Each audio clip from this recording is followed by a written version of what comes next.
अभी राज्य लोक सेवा आयोग का जो बहुत ही विशिष्टम जो सेवा है उसमें आपका चयन हुआ है और वो भी सीधा उप जिलाधिकारी पद पर। उन्हें आगे मंच पर आमंत्रित कर रहा हूँ, आप आगे आने की कृपा करेंगे। और डॉक्टर स्वराज विद्वान जिसे निवेदन करूंगा आप अपने कर कमलों के द्वारा अनिल रावत जी का ये सम्मान करने की कृपा करेंगे। ये सम्मान आदरणीय सामाजिक चिंतक स्वर्गीय महिमानंद कोलू जी की पुण्य स्मृति में 2024 के तौर पर ये सम्मान अनिल रावत जी को दिया जा रहा है, जो कि युवाओं के लिए प्रेरणा स्रोत है। जौनपुर की इस घाटी से, जौनपुर के इस क्षेत्र से आप प्रतिभा है जो युवाओं के लिए प्रेरणा स्रोत बने हैं। आज ने संघर्ष को जारी रखा हुआ है और आगे जो मेरे भाई सोमारी लाल नोटियाल जी हैं, हम भी आपको सालों से जानता हूँ भाई जी। वो जिम्मेदारी मैं नहीं कर पाया, वो आएगा वो समय। असल में मैं लिखता पढ़ता हूँ तो कुछ जिम्मेदारी है मेरे ऊपर जिसको मैं कर नहीं सकता हूँ। अब आप लेकिन नोटियाल जी का नाम क्यों गया? बहुत पुराने संबंध है हम लोगों के। मेरा आना जाना फतेहपुर में बहुत कम हो गया था, लेकिन दोबारा से राजेंद्र भाई ने और शेर सिंह दोस्तों, गुड मॉर्निंग, सुप्रभात, नमस्कार। कैसे हैं आप सभी लोग? आशा करता हूँ सभी स्वस्थ होंगे, कुशल होंगे। जी हाँ दोस्तों, मैं भी एकदम ठीक हूँ। मेरा नाम है अंकित सिंह और आप देख रहे हैं मेरा यूट्यूब चैनल अंकित पहाड़ी ब्लॉग्स। साथियों, स्वागत करता हूँ आप सभी का आज के अपने नए ब्लॉग में। जी हाँ दोस्तों, आज ब्लॉगिंग की शुरुआत हो रही है सुबह 9 बजे से। और दोस्तों, आज मैं अभी जा रहा हूँ थत्यूड़, क्योंकि मैं रेडी हो चुका हूँ। आप लोग देखते होंगे कि मैं ज़्यादातर थत्यूड़ जाता रहता हूँ, क्योंकि साथियों थत्यूड़ जाने का मुख्य कारण मैं आपको आज बता देता हूँ।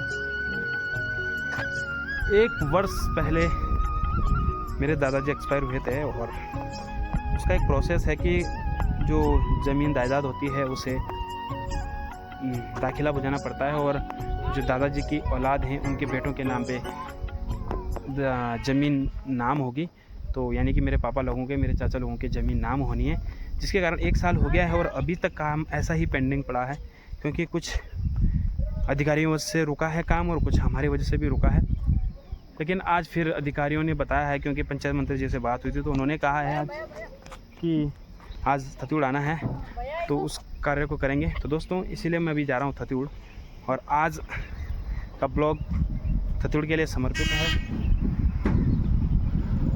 तो दोस्तों, आज का ब्लॉग बहुत ही इंटरेस्टिंग होने वाला है। और अभी मैं अपने गांव से ठीक ऊपर सड़क पर हूँ। यहाँ से मेरे गांव का शानदार नज़ारा दिखता है, क्योंकि यह नया मकान बनाया गया मुकेश चाचा जी का, तो उसकी छत पर हूँ। और ये सामने मेरा गांव है, मेरे गांव का पूरा व्यू, और चारों तरफ धूप लगी हुई है, मौसम साफ़ है, आज कोई बारिश का कोई डर नहीं है। तो दोस्तों, ब्लॉग में बने रहिएगा आगे तक। सामने मेरा गांव गेड, पूरे गांव में धूप लग चुकी है, क्योंकि समय सुबह के 9 बजे का हो चुका है। और आजकल हरियाली है, हर ब्लॉग में मैं आपको हरियाली दिखाता हूँ। इस सामने का शानदार नज़ारा, सूर्य भगवान भी आज प्रकट हो चुके हैं।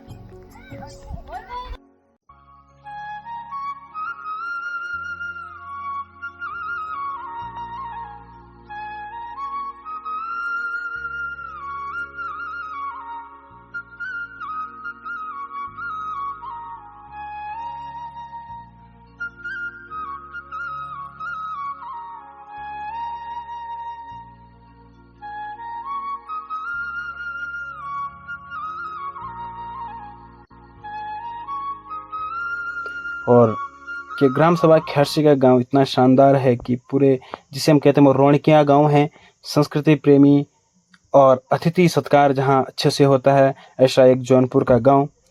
और आप देखते हैं कि गांव इतना बड़ा है, क्योंकि आजकल बहुत छोटे छोटे गांव दिखते हैं, लेकिन खैरसी गांव काफ़ी बड़ा है और बहुत अच्छे से इधर खेती बाड़ी होती है, क्योंकि कोई पलायन नहीं है इतना ज़्यादा। और अभी हम जा रहे हैं थत्यूड़, और खेतों की हरियाली से मन खुश हो जाता है। जिस प्रकार आज के समय में लोग पलायन कर रहे हैं, खेती बाड़ी कोई नहीं कर रहा है, उसके देखते हुए आप देखिए मंडुए की खेती इतनी शानदार हो रही है, सभी खेत हरे भरे दिखाई दे रहे हैं, दिल खुश हो जाता है। क्योंकि खेतों में अगर हरियाली दिख रही है तो कहीं ना कहीं पलायन नहीं है, और अपनी खेती की आजीविका जो खेतों से हम लोग कमा रहे हैं गाँव में, उस प्रकार का अच्छा माहौल है। हमारे जौनपुर थत्यूड़ का मार्केट आजकल तक पार्किंग का काम चला हुआ है, और आज ब्लॉक मुख्यालय में बहुत सा शिविर है, जिसके कारण ब्लॉक मुख्यालय की पार्किंग में गाड़ियों की बहुत ज़्यादा भीड़ है सामने। और मुझे भी अभी ब्लॉक मुख्यालय में ही जाना है। और आप देख सकते हैं ये खेड़ा कॉलोनी है। नीचे आजकल नदी का जो जलस्तर है वो कम हो चुका है। ये पूरा छत्तीसगढ़ का मार्केट है सामने। आजकल खेत यहाँ भी बंजर हैं। दोस्तों ऊपर मेन रोड पे उतर गए हम, क्योंकि छत पे बैठे थे तो सामने चालान का डर है। तो यहाँ से शॉर्टकट एक रास्ता है जल्द के पास से नीचे, जो नदी से गुजरता है। और मैं अभी इसी शॉर्टकट रास्ते में नीचे की तरफ जा रहा हूँ, तो क्योंकि चालान से बचने के लिए कुछ तो करना ही पड़ेगा। तो अभी मैं पहुंच चुका हूँ छत्तीसगढ़। उत्कृष्टता के तौर पर जो प्रतिभाएं हैं इस क्षेत्र की, उनको सम्मानित करने का काम कर रहे हैं। और स्वर्गीय महिमानंद कोली जो एक सामाजिक चिंतक रहे हैं, एक उद्योग के प्रेरणा स्रोत रहे हैं, आप उनके पुत्र हैं। और जिस प्रकार से लगातार आप उनकी पुण्य स्मृति में ये पूरा कार्यक्रम यहाँ पर प्रत्येक वर्ष आयोजित करते हैं, और इतना सुंदर कार्यक्रम जिसमें स्वास्थ्य शिविर भी है, बहुउद्देशीय शिविर भी है, और क्षेत्र की उन तमाम प्रतिभाओं का सम्मान भी हो रहा है। तो इस सम्मान को देखते हुए, क्योंकि हम चाह रहे हैं कि जो प्रतिभा सम्मान है उसको हम प्रारंभ कर दें, और बाकी आगे की जो कार्यक्रम की प्रक्रिया रहेगी वो चलती रहेगी। तो सबसे पहला जो बहुत ही विशिष्टम जो सेवा है उसमें आपका चयन हुआ है, और वो भी सीधा उप जिलाधिकारी पद पर। उन्हें आगे मंच पर आमंत्रित कर रहा हूँ, आप आगे आने की कृपा करेंगे। और डॉक्टर स्वराज विद्वान जिसे निवेदन करूंगा आप अपने कर कमलों के द्वारा अनिल रावत जी का ये सम्मान करने की कृपा करेंगे। ये सम्मान आदरणीय सामाजिक चिंतक स्वर्गीय महिमानंद कोली जी की पुण्य स्मृति में 2024 के तौर पर यह सम्मान अनिल रावत जी को दिया जा रहा है, जो कि युवाओं के लिए प्रेरणा स्रोत है। जौनपुर की इस घाटी से, जौनपुर के इस क्षेत्र से आप प्रतिभा हैं जो युवाओं के लिए प्रेरणा स्रोत बने हैं। आज स्वर्गीय महिमानंद कोली स्मृति सम्मान देते हुए आप हम सभी लोग स्वयं में गौरवान्वित महसूस कर रहे हैं। एक बार करताल ध्वनि, जोरदार स्वागत और सम्मान अपने जौनपुर के इस लाल के लिए, इस युवा के लिए। तो हम आपका स्वागत और सम्मान करते हैं। ये स्वागत, ये सम्मान आदरणीय अनिल रावत जी का डॉक्टर स्वराज विद्वान जी, जो कि राष्ट्रीय मंत्री हैं भारतीय जनता पार्टी की, पूर्व सदस्य हैं राष्ट्रीय अनुसूचित जाति आयोग भारत सरकार की, और प्रत्येक वर्ष आपका सहयोग रहता है आपके कर कमलों के द्वारा। हमारे अनिल रावत जी हमारे क्षेत्र की वो शान और प्रतिभा, जिन्हें 2024 के रूप में सामाजिक चिंतक स्वर्गीय महिमानंद कोली जी की स्मृति का जो सम्मान है वो आपको प्रदान किया जा रहा है। और इस सम्मान को देते हुए आप हम सभी लोग स्वयं में गौरवान्वित महसूस कर रहे हैं। इसके ठीक बाद मैं आमंत्रित कर रहा हूं श्री आकाश बेलवाल जी, जो कि ग्राम सभा टांडा की बेली के रहने वाले हैं, पट्टी 10 जुला के।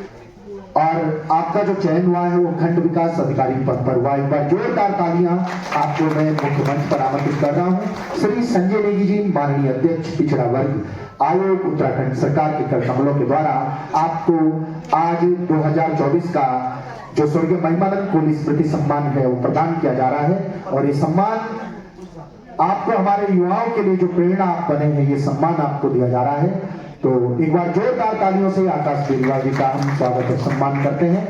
इस व्यक्ति ने जो यहाँ पर किया है वो हम सब लोगों के लिए प्रेरणा स्रोत है। जब राजेंद्र भाई आज 5 साल पहले की बात है, देहरादून में एक प्रेस में आए थे कि उनको एक स्मारिका छापनी थी और उस पर बातचीत हो रही थी। मैं प्रेस में बैठा हुआ था, तो मुझे इनके बारे में पहले से पता था, क्योंकि मुझे मेरी एक जिम्मेदारी कि मैं अब तक नहीं निभा पाया कि किताब लगभग 200 पेज की स्वर्गीय महिमानंद जी पे आनी चाहिए, और ये मेरी जिम्मेदारी है जिसको मैं निभाऊंगा।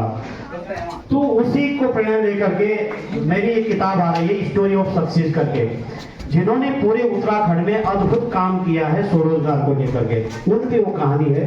और मैं तो अपेक्षा करूंगा कि शायद किताब का उद्घाटन पीएम हाउस में हो, और होना चाहिए, क्योंकि हमारे बीच में डॉक्टर स्वराज विद्वान है, और ये अगर ये वहाँ नहीं होते तो शायद किताब का उद्घाटन वहाँ भी नहीं हो सकता था।